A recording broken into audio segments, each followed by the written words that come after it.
Well, hi, do you have a Kenmore refrigerator? Looks like this on the inside, but this is not cooling quite right. The inside, the freezer's cool, but the fridge isn't. Take this little panel off, no air. Let me tell you a little secret.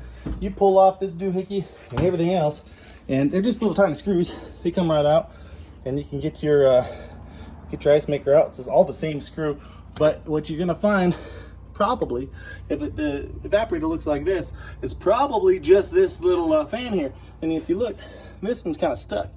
Well, if you start it going, it'll keep going. But you just need to replace that fan. And once you replace the fan, put it back all together, your refrigerator is going to be working. And so, why throw it away when you can fix it for cheap?